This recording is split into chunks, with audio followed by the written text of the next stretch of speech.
ബേപ്പൂരിൽ ഞാൻ പരാജയപ്പെട്ടാൽ കിഡ്സൺ കോർണർ തൊട്ട് നമ്മുടെ റെയിൽവേ സ്റ്റേഷൻ വരെ ഞാൻ മൊട്ടയടിച്ചിട്ട് കാതിൽ 2 കമ്മലിട്ട് നടക്കാം. മുഹമ്മദ് റിയാസിനെ വെല്ലുവിളിക്കുക. മുഹമ്മദ് റിയാസ് കമ്മലിടണ്ട, മൊട്ടയടിക്കാൻ തയ്യാറുണ്ടോ? കമ്മൽ അദ്ദേഹത്തിന് ഒഴിവാക്കി കൊടുക്കുക. മൊട്ടയടിച്ചാൽ മതി. തയ്യാറുണ്ടോ? പറഞ്ഞു പോയാൽ പോരാ. ഈ തെരഞ്ഞെടുപ്പിൽ എന്താ അദ്ദേഹം പറയാൻ ശ്രമിച്ചത്? കള്ളക്കണ്ണീരൊഴുക്കിയത് ഞാൻ വ്യക്തിഹത്യ നടത്തുക. എന്ത് വ്യക്തിഹത്യ? ഞാൻ ആകെ പറഞ്ഞത് ഈ മരുമോനിസത്തിൻ്റെ കാര്യമാണ്.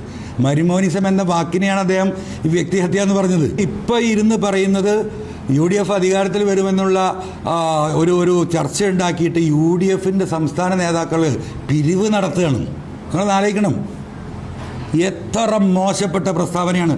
ഒരു തവണയല്ല, ആവർത്തിക്കുകയാണ്. ഇന്ന് രാവിലെ കൂടി ആവർത്തിക്കുന്നുണ്ട്. അപ്പോൾ കേരളത്തിലെ മുഴുവൻ UDF ലീഡർഷിപ്പും തെരഞ്ഞെടുപ്പ് കഴിഞ്ഞിട്ട് ആളുകളെ ഈ പറയുന്ന രീതിയിൽ ഞങ്ങൾ അധികാരത്തിൽ വരും എന്ന് പറഞ്ഞ് പറ്റിച്ച് പണം പിടുങ്ങുന്നവരാണ് UDF ലീഡർഷിപ്പ് എന്ന് അദ്ദേഹം ഒരു തവണയിൽ ആവർത്തിച്ച് പറയാണ്. അപ്പോൾ ആരാണ് വ്യക്തിഹത്യ നടത്തുന്നത്?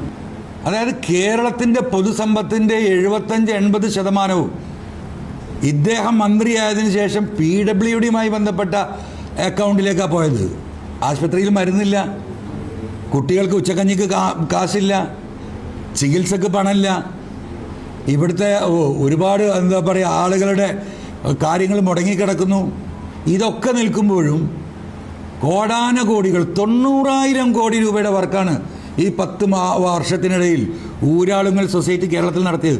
90,000 കോടി നിങ്ങൾ മനസ്സിലാക്കണം.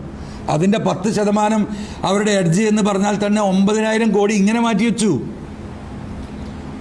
പിന്നെ നടന്ന കൊള്ളയെക്കുറിച്ചാണ് ഈ പറയുന്നത്. അങ്ങനെ മുച്ചൂടും മുടിച്ചൊരു മന്ത്രി, കൊള്ളയടിച്ച് നാടിനെ മുഴുവൻ കുട്ടിച്ചോറാക്കിയൊരു മന്ത്രി ഇരുന്നിട്ട് പറയുക ഇപ്പോഴും UDFൻ്റെ ലീഡർഷിപ്പ് പിരിവ് നടക്കുക മുഖ്യമന്ത്രിയാകുമെന്ന് പറഞ്ഞിട്ട്. ആ മന്ത്രിയോട് ഞാൻ ചോദിക്കുന്നത്, തയ്യാറുണ്ടോ? കോഴിക്കോട് വലിയ തകർച്ച വരാൻ പോകും. എന്താ കാരണം? ഈ മനുഷ്യനാണ്. ഇവിടെ ഞാൻ തെരഞ്ഞെടുപ്പിൻ്റെ തുടക്കത്തിൽ പറഞ്ഞത് നിങ്ങൾക്ക് ഓർമ്മ ഉണ്ടാവും. ഈ തെരഞ്ഞെടുപ്പ് UDFും LDFും തമ്മിലല്ല, ഈ തെരഞ്ഞെടുപ്പ് പിണറായിയും ജനങ്ങളും തമ്മിലാണെന്ന് പറഞ്ഞു.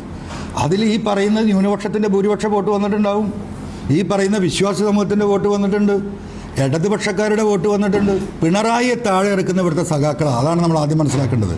ഇവിടുത്തെ ഇടതുപക്ഷവാദികളാണ്, ഈ നാട് നിലനിൽക്കണമെന്ന ആളുകളാണ്, ഇവിടുത്തെ മതേതരത്വം നിലനിൽക്കണമെന്ന് ആഗ്രഹിക്കുന്ന സർവ്വ മനുഷ്യരും. അതാണ് ഞാൻ ജനമെന്ന് വിളിക്കുന്നത്. അത് കാണാൻ കഴിയില്ല. അത് 4-ാം തീയതിയേ കാണാൻ കഴിയുള്ളൂ.